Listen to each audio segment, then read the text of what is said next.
में जीवन रहता है किडनी फेलियर का। तो अब हम बचपन से बाबा जी हैं भगवान के मार्ग में, तो प्रश्न हो सकता है कि नहीं हो सकता कि जो बचपन से तपस्या कर रहा है, साधन भजन कर रहा है, तीर्थ याटन कर रहा है, भगवान नाम जप कर रहा है, उसकी किडनी फेल। हमें इसलिए प्रश्न नहीं उठा कि हम इस विषय को जानते हैं, इस रहस्य को जानते हैं कि जो हम आज कर रहे हैं इससे हमें भगवान की प्राप्ति होगी। जो कल किया उसे मैं बड़े आनंद से भोग रहा हूं, उसको भोग लेता हूं। देखो, जब हमारा चित्त भगवान से जुड़ा होता है तो बड़ा आनंद रहता है। वर्तमान का भजन भविष्य में लाभ देगा, इतना ही नहीं, वर्तमान में ही वो सहने की सामर्थ्य देता है, वो आनंद देता है, मन प्रसन्न रहता है, हर समय हम खुश रहते हैं, हर समय आनंदित रहते हैं। क्यों? मेरे प्रभु। अगर प्रभु से न जुड़ा हो तो दुर्गति हो जाए। तो वर्तमान का भजन भविष्य में लाभ देगा, वर्तमान में तुम्हें दुख सहने के लिए विवेक देगा, लेकिन दुख वर्तमान की क्रिया का नहीं है, दुख जो हमने भूत में कर्म किए उसका फल आ रहा है। तो इसलिए हमें धैर्यपूर्वक सहना चाहिए और भगवान नाम जप करना चाहिए। सत्कर्म को कभी इस बात से छोड़ नहीं देना चाहिए कि इनका कोई फल नहीं मिल रहा, क्योंकि मेरा परिवार दुखी, समस्या पे समस्या आती जा रही और मैं धर्म करता हूं फिर भी। तो वो धर्म जब फलीभूत होगा तो आनंद की बाढ़ आ जाएगी, लेकिन पूर्व का कर्म फलीभूत हो रहा है, वो हमें कदम कदम पर असफलता, दुख, विपत्ति, संकट, शोक दे रहा है। इसलिए संघर्ष में जीवन होता है मनुष्य का। सहो और आगे बढ़ो और धर्म से कभी विचलित मत हो। राधे राधे महाराज जी। महाराज जी, जब हम कुछ मांगते हैं भगवान से और उसके लिए कुछ तप पूजा आदि भी करते हैं, अगर वो इच्छा पूरी ना हो तो क्या उस भाव को छोड़ देना चाहिए, उसके लिए फिर प्रयासरत रहना? नहीं, उतनी सीमा तक करो, तुम्हारी मांग के अनुसार तप होना चाहिए। जैसे मांग है आपकी मेरा ये कार्य हो जाए, तो उसकी तुलना में आपका तप होना चाहिए, तब कामना पूर्ण होगी। पहले तो कामना पूर्ण होने के पहले तो आपका तप आपके पाप को नष्ट करेगा, फिर आपका और तप हो तब आपकी कामना पूर्ण होगी। क्योंकि कामना पूर्ण होने में सुख होता है और सुख में बाधा पहुंचाने वाला पाप कर्म होता है। तो जब हम साधना करते हैं तो पहले पाप कर्म नष्ट होता है, इसलिए आपको उसका फल दिखाई नहीं दे रहा कि मुझे कोई सुख शांति नहीं मिल रही, कोई लाभ नहीं मिल रहा है, क्योंकि वो आपके पूर्व पापों को नष्ट कर रहा है। और जो ही पापों को नष्ट कर पाएगा, ते ही एक हम आपको उदाहरण बताते हैं। विद्यारण्य सरस्वती नाम के एक महान सन्यासी हुए हैं, बहुत बड़े विद्वान, गरीब ब्राह्मण कुल में जन्म हुआ था। तो इनको पता चला माता गायत्री की आराधना से सारी कामनाएं पूर्ण हो जाती हैं। तो यज्ञोपवीत संस्कार होने के बाद 24 लाख मंत्र गायत्री का एक पुरस्चरण होता है। एक पुरस्चरण किया कि माता गायत्री प्रसन्न हो और हमें धन दे जिससे हम अपने माता पिता की सेवा कर सकें। कुछ नहीं हुआ। 2, 3, 4, 5, 23 पुरस्चरण 24 लाख मंत्र के किए। माता पिता पधार चुके थे, ऊब करके सन्यास ले लिया। ना गायत्री मां दिखाई दी और ना कोई लाभ दिखाई दिया। जे ही सन्यास लिया तो महान तेजो कांति आद्या शक्ति श्री गायत्री माता प्रकट हो गई और कहा वरम रुई। उनका आप सन्यासी हो गए तब वरम रुई। अरे जब गृहस्थ में थे माता जी तो 23 पुरस्चरण किए, एक में भी आप नहीं आई, और आज जब सन्यासी हो गया मुझे कुछ नहीं चाहिए तब आप वरम रुई। तो कहा तुम्हारे 24 महापाप थे अनेक जन्मों के, 23 पुरस्चरण में खत्म हो गए और 24वां सन्यास ले लिया, सब खत्म। आप तुम चाहो तो देवराज इंद्र का पद तुम्हें दे सकते हैं। यह है रहस्य। हमारे पूर्व के पाप, हमारा वर्तमान का भजन कितना जोर का है। अगर पाप जोर का है तो भजन करते हुए दुख आते रहेंगे, और अगर भजन जोर का है तो उसके प्रताप से दुख आएगा, पर जैसे 1 किलो दुख आना है तो 1 ग्राम में निपट गया। एक काशी में प्रिया प्रीतम की उपासना करने वाले वैष्णव रहते थे। तो काशी के विश्वनाथ जी के जो निजी सेवक थे बड़े ज्योतिषाचार्य थे, और वो कभी शंकर जी के दर्शन करने नहीं गए, विश्वनाथ जी के। तो उनको लगा कि ये कैसे वैष्णव है कि वैष्णवाचार्य भगवान शिव पर श्रद्धा नहीं रखते। तो उन्होंने ज्योतिष ऐसे ही लगाई। तो ज्योतिष में निकला कि कल 12 बजे मलेक्ष सेना आएगी। उस समय मलेक्ष बादशाह थे। मलेक्ष सेना आएगी और इनको बंदी बनाएगी, इनके घर को तहस नहस कर देगी। तो दूसरे दिन उस 12:15 बजे 12:30 बजे पहुंचे वहां देखने के लिए कि मेरी ज्योतिष सही है कि भगवान विश्वनाथ जी के द्वारा दी हुई थी। पूछा कि यहाँ कोई आया था? बोले कोई नहीं आया। बोले तुम्हारे पिताजी कहाँ? बोले स्नान करने गए। बोले इस समय स्नान करने? बोले पता नहीं, अब स्नान करके आए। उन्होंने कहा भगत जी आज मेरी ज्योतिष झूठी हो गई। मैंने ज्योतिष में देखा तो आज मिलेक्ष सेना आनी थी और आपके यहाँ आक्रमण करनी थी। तो उनका आई थी, झूठी नहीं हुई। लेकिन जब ठाकुर जी को भोग लगा रहे थे, ध्यान कर रहे थे, तो ध्यान में देखा म्लेच्छ सेना आई है और सब नष्ट भ्रष्ट कर गई। तभी तो स्नान करने गए थे हम। समझो, इतना बड़ा दुख ध्यान में काट दिया। समझ में आया? प्रभु की आराधना ने इतना बड़ा दुख संकट वो ध्यान में काट दिया। स्वप्न में काट दे, जरा सा ठोकर लगी, बहुत बड़ा पाप नष्ट कर दिया। कोई बहुत बड़ा दंड मिलना था, अंगुली टूट गई, चोट लग गई। अब हम ये सोचे कि हम वृंदावन जा रहे हैं, हमारा अंगुली टूट गई, हमारी चोट लग गई, बहुत बड़ा कोई पाप नष्ट हुआ। हम पॉजिटिव सोचे, हमारे ऊपर भगवान की कृपा है, हमारी कामना और हमारे पाप ये दोनों बढ़ते चले जा रहे हैं। कामना पूर्ति होना ना होना खास बात नहीं है। धर्म से चलना, निरंतर भजन करना, दुख सुख को सहना और परमात्मा प्राप्ति करना, ये खास बात है। शांति के लिए हम क्या कर सकते हैं? हृदय को शांत कर लो, ये विश्व है। अगर हमारा लाल चश्मा हो तो सब लाल दिखाई देगा, हरा चश्मा हो तो हरा दिखाई देगा। अगर हमारा हृदय अशांत है तो हमें विश्व अशांत दिखाई देगा। हमारा हृदय शांत है तो विश्व शांताकार में दिखाई देगा, शांत। हमारे हृदय में राम तो राम में जगत, हमारे हृदय में काम तो काम में जगत, हमारे हृदय में श्याम तो श्याम में जगत। हमारी भावना क्या है? विश्व भगवान का स्वरूप है, विश्व रूप में भगवान विराजमान है। उनकी शांति क्या? शांति तो मेरी होनी है। मैं अपने मन को शांत कर लूं, बुद्धि को शांत कर लूं, बुद्धि को पवित्र कर लूं, तो मेरा दर्शन पवित्र हो जाएगा। वासुदेवा सर्वमित्र सा महात्मा सुदुर्लभा, सब जगह मेरे भगवान है। ये मुझे देखना है, विश्व को नहीं। ये मुझे देखना है कि विश्व रूप में भगवान ही है। आपका हृदय शांत तो ऐसा लग रहा है सबका शांत। तो अगर मेरा हृदय शांत तो पूरा संसार शांत नजर आएगा, और मेरा हृदय अशांत अगर हृदय अशांत है तो गंगा किनारे भी अशांत रहेगा, मंदिर में भी अशांत रहेगा। और हृदय शांत है तो सब जगह शांति चाहे जा। तो हमको विश्व शांति कहाँ की करनी है? यहाँ की, हृदय की करनी। हमारा हृदय भगवदाकार में हो जाए, हमारा हृदय भगवान में स्थित हो जाए, तो मुझे सर्वत्र भगवान दिखाई देंगे। शांति ही शांति है। और जब तक भगवान नहीं दिखाई देंगे तो फिर अशांति है, फिर अशांति। कहीं मार काट हो रही, कहीं बेविचार हो रहा, कहीं ब्याह हो रहा, कहीं जन्म हो रहा, कहीं मरण हो रहा। क्या क्या घटनाएं घट रही विश्व में, नहीं हो रही? बड़ी दर्दनाक, बड़ी भयावह, बड़ी सुखद, बड़ी दुखद। ये शांत नहीं हो सकता। बड़े बड़े अवतार हुए, अब विश्व शांत हुआ? शांत हमारा हृदय होना, विश्व को नहीं शांत होना। हमारा हृदय शांत है तो विश्व शांति हो गई। मैं आनंदित हूं तो सारा संसार आनंदित है। मैं दुखी हूं तो सब संसार दुखी नजर आएगा।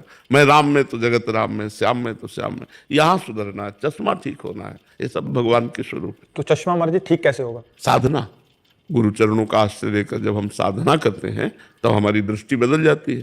देखो, हमारी दृष्टि स्त्री पुरुष वाली है, और एक महात्मा जब भजन करता तो ब्रह्म दृष्टि हो जाती है। सर्वम खलमिदम ब्रह्म, ब्रह्म दृष्टि हो गई, राममयी दृष्टि हो गई। तो वो साधना से होती है। गुरु चरणों का आश्रय लेकर शास्त्र स्वाध्याय करना, गुरु मंत्र जपना, परोपकार करना, ठाकुर सेवा करना, भगवान की लीला कथाएं सुनना, सत्संग सुनना, इसी से हमारे अंदर ज्ञानार्जन होता है। इसी से हम अध्यात्म की ऊंचाई पर चढ़ पाते हैं। तो हमारा हृदय शांत तो विश्व शांत, हमारा हृदय अशांत तो विश्व शांत है। महाराज जी, इस चश्मे को ठीक कराने की दुकान कहाँ है? संत महापुरुष जो भगवान के पार्षद हैं, सत्संग करो, सत्संग से सुधार हो जाएगा। यदि सच्चे संतों का संग हो तो बहुत जल्दी भगवान की कृपा प्राप्त होती है, बहुत जल्दी परमार्थ दिखाई देने लगता है।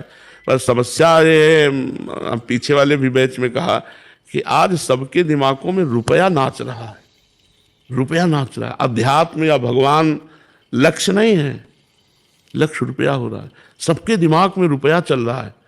जब दिमाग में रुपया चल रहा है तो भगवान की प्राप्ति की बात कहाँ आएगी? आप सोच के देखो, इतने लोग बैठे, अपने इतने लोग बैठे, इतने लोगों के दिमाग में क्या चल रहा है? वही भोग, वही रुपया, वही परिवार, वही रिश्ते नाते। कहीं भगवान तो नहीं चल रहे ना, कि अब जीवन का लक्ष्य भगवान है, अब मुझे भगवत प्राप्ति करनी। ये तभी चलेगा जब सत्संग सुनोगे। अगर रोज साधु संग करो तो देखो आपकी उन्नति हो जाएगी, आपका परमार्थ पुष्ट हो जाएगा। सत्संग अगर हमें मिल जाए तो हमारे जीवन का परिवर्तन हो जाए, बस सही सत्संग मिल जाए। अगर सही सत्संग नहीं तो बदलाव नहीं हो सकता आपका, आप में बदलाव नहीं होगा। बदलाव होगा जब प्रवचन करने वाला बदला हुआ है। तो अगर प्रवचन करने वाला अध्यात्मवान है, ये वेश अध्यात्म थोड़ी है। अध्यात्म तो हृदय का विषय होता है, वेश अध्यात्म नहीं है। अंदर विषय वासना, मान, प्रतिष्ठा, रुपया, पैसा तो पाखंडी तो है, वही उसी को पाखंडी कहते हैं। तो अंदर अध्यात्म हो, वो जब हम बोलेंगे तो आपके ऊपर प्रभाव पड़ेगा, गंभीरता आएगी।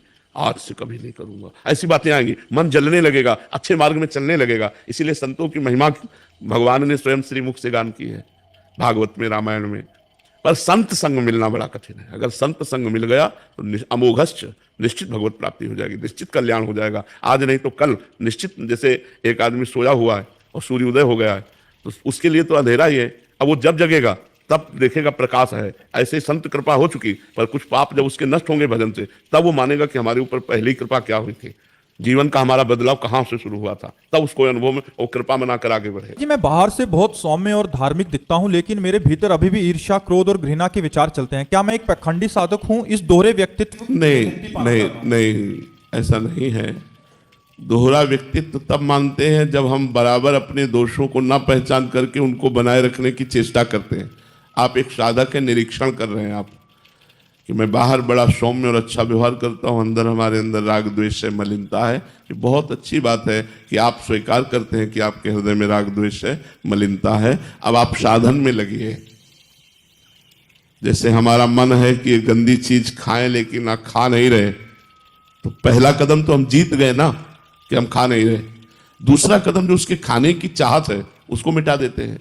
तो पहला कदम तो आप जीत गए कि राग द्वेष के अनुसार वर्ताव नहीं करते, वर्ताव सौम्य करते हैं, अच्छा करते हैं, पर अंदर राग द्वेष है। अब उसको मिटाने के लिए साधना कीजिए, नाम जप कीजिए, शास्त्र स्वाध्याय कीजिए, संतों का सत्संग कीजिए और भगवत धामों की यात्रा कीजिए। इससे जैसे ही हृदय पवित्र होगा, सो ज्ञान स्फुरित होता है, उसी ज्ञान से राग द्वेष नष्ट हो जाता है। नाम जप कीजिए, भगवत साधन कीजिए।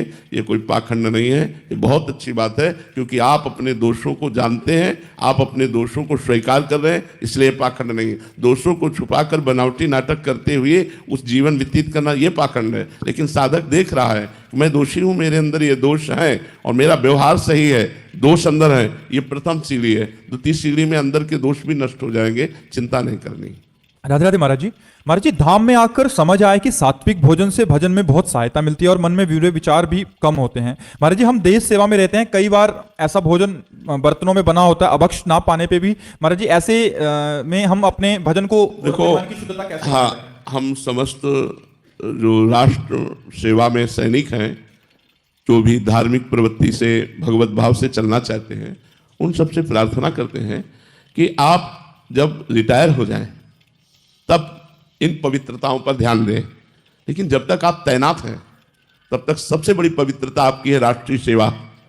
क्या मिला है, कैसा मिला है, कहाँ बना होगा, ये सब छोड़ो।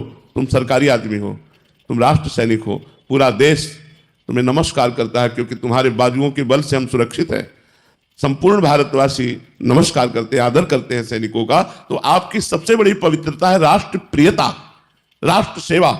अब आपको ये नहीं देखना भोजन के विषय में नहीं, तो इसलिए ज्यादा विचार करना जब रिटायर हो जाना। अभी तो आपको जो मिले खाओ, राधा राधा रटो, और जैसा जहां भारतीय सेवा में अपने को समर्पण करना वैसे समर्पित करते रहो। यही सबसे बड़ी तुम्हारा कर्तव्य यही है। महाराज जी, मन की शुद्धता कैसे होगी? आपने लिखा है कि अगर भोजन ऐसा रहेगा तो मन शुद्ध हो जाएगा।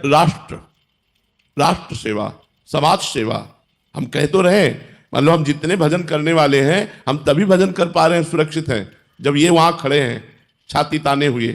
अगर ये बॉर्डर पे ना हो और आतंक का प्रवेश हो जाए तो हम लोगों का नाश हो जाए, हम लोग भजन ही ना कर पाए, हम लोग अशांत हो जाए, हमारा पूरा देश अशांत हो जाए, तो हमारे भजन का हिस्सा इनको मिलता है।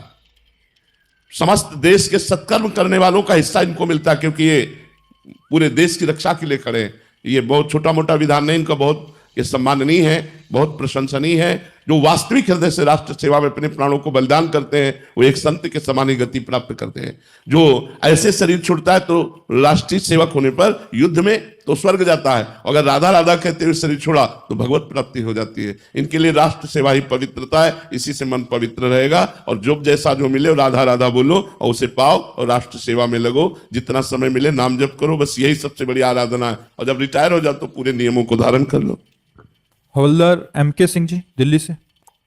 राधे राधे महाराज जी। महाराज जी, आप कह रहे हैं कि आप एक फौजी हैं, देश की सेवा में रहते हैं, और महाराज जी भक्ति और जितना भजन बन पाता है वो करते हैं, बट कह रहे हैं कि परिवार में जो कष्ट आता है या कोई बीमार हो जाता है तो महाराज जी हम इतना अच्छे से अपना वो कर रहे हैं, तो ये उनको ऐसे शारीरिक कष्ट क्यों आ रहे हैं? इसको एक चीज ध्यान देनी पड़ेगी, बड़े विवेक की जरूरत है कि आज जो आप सत्कर्म कर रहे हैं, राष्ट्र सेवा कर रहे हैं, ये आज आपका नवीन कर्म है। लेकिन आप जब पैदा भी नहीं हुए थे, इस शरीर की रचना की गई थी, तो उस समय आपके पाप और पुण्यों के अनुसार सुख और दुख रख दिया गया था। चाहे पत्नी हो, चाहे पुत्र हो या पुत्री हो, या आप हो या और परिवार के सदस्य हो या जन समुदाय हो, शरीर रचना के पहले हमारे पूरे जीवन भर के सुख दुख लिख गए हैं। इतनी अवस्था में हाथ टूटेगा, इतने में ये पैर टूटेगा, इतने में ये होगा, इतने में ये होगा, ये सब लिखा हुआ है। आप जो नया कर्म कर रहे हो, तो उस रचे हुए प्रारब्ध को यदि मिटाना चाहे संकल्प के द्वारा तो मिटा सकता है, और उसके लिए बड़ा तप होना चाहिए, और इसे प्रारब्ध प्राय भोगना ही पड़ता है। क्रियमाण है, जो अभी कर्म कर रहे हो इसका फल आगे मिलेगा। जो पीछे हमारे द्वारा कर्म, जैसे भीष्म जी महाराज बाल ब्रह्मचारी हस्तिनापुर चक्रवर्ती सम्राट के सिंहासन की रक्षा में अपने प्राणों को समर्पित करने वाले परम पवित्र भगवान श्री कृष्ण के भक्त, महाभागवतों में जिनकी गणना है 6 महीना बाणों की सैया पर, तो उन्होंने भगवान से प्रश्न किया था, प्रभु इस जन्म में तो हमने कोई पाप किया नहीं। ऐसा बड़े परम पवित्र भीष्म जी, पर उनका स्मरण करना ही पवित्रता का स्वरूप है। प्रभु ऐसा क्या कि 6 महीना बाणों की सैया में? प्रभु मैं कई जन्मों तक देख रहा हूं, स्मृति मेरी है, मैंने ऐसा कोई पाप नहीं किया, ये क्यों? तब भगवान ने कहा 100 जन्म के ऊपर देखो, तुम एक राजा थे और एक सर्प को धनुष की नोक से उठाकर बबूल के पेड़ पर डाल दिया, और वो कांटों पर तड़प तड़प करके मरा था। उसी का फल तुम्हें मिला है इतना बड़ा कि तुम अर्जुन के बाणों की सैया में 6 महीने से पड़े हो। अब तुम्हारे शरीर शांत होने का समय आ रहा है, तो अवश्य में भोक्तव्यम कृतम कर्म शुभाशुभम। जैसे आज हम भगवान के भजन में हैं। राधे राधे महाराज जी। महाराज जी, मंत्र जप करते समय जब मन बहुत ज्यादा भटके तो कैसे रोकें उस मन को? जाने दो, कहां भाग के जाएगा, छोड़ दो। जब हम बहुत उपाय करके देखें कि मन हमारा नहीं रुक रहा, तो उसको रोकने का एक नया उपाय आपको बताएं हम। छोड़ दो, राधा राधा राधा, जा तू जा, देखते तू क्या कर लेगा, मेरी बिना स्वीकृति के तू कुछ नहीं कर पाएगा, जा राधा राधा राधा राधा। वो राधा में लगेगा आके, क्योंकि जैसे जल जहाज का पक्षी उड़े तो उड़ान भर ले, कितना भरेगा, उसका जो विश्राम स्थल है वो जल जहाज ही है। ऐसे ही मन कितना भी भाग ले, उसका विश्राम स्थल हमारा हृदय ही है। हमारे बिना दस्तखत के वो कुछ नहीं कर सकता, ये पक्की बात। तो आप दस्तखत मत कीजिए, वो भाग रहा है बहुत चंचल, और जा जा जा राधा राधा राधा राधा राधा राधा, देखते कैसे भाग के जाएगा।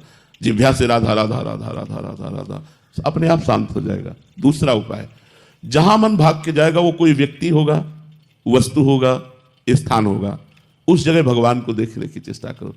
इस व्यक्ति के रूप में भी तो भगवान है, इस वस्तु के रूप में भी भगवान है, इस स्थान के रूप में भी भगवान है। जहां तू भाग के आया है, हो गया भजन। मन को शांत करने के कई उपाय रखे जाते हैं। एक तो जहां से मन हट करके भागे, बार बार वहीं लक्ष्य पे लगाना, नाम जप में लगाना। दूसरा, जहां मन जा रहा है वहां भगवत दर्शन करना। तीसरा, मन को छोड़ दे, तू जा, देखते हैं तो हमारे बिना क्या कर सकता है, राधा राधा राधा राधा राधा राधा। चौथा, ये मन पूर्व संस्कार के वशीभूत है। अब नया संस्कार हम भजन का डाल रहे हैं, इसको बर्दाश्त नहीं हो रहा, लेकिन इसको मानना पड़ेगा, अभ्यास के द्वारा आ जाएगा। हम बार बार ऐसा विचार करते, धैर्य करते, तो मन नाम में लग जाता है। मन की एक बड़ी सुंदर बात है कि आप जान लो कि भाग गया तो आ जाएगा, इसको बुलाना नहीं पड़ता। जान लीजिए कि मन भगा, फिर तुरंत तो आ जाएगा, राधा राधा कर ले, 2-4 बार फिर करेगा, फिर भाग जाएगा। तो ऐसे धीरे धीरे उसको अभ्यास में लाएं और समय बढ़ाएं, तो मन फिर हमारा प्रभु में लगने लगता है। महाराज जी, शास्त्र कहता है कि भगवान भाव के भूखे हैं, लेकिन अगर हृदय पत्थर जैसा हो गया हो और कोई भाव ना जगता हो, एक पत्थर हृदय साधक कैसे राधा रानी के प्रेम को प्राप्त हो सकता है? हो सकता है, आंच लगे तो मोम पत्थर जैसी दिखाई जरूर देती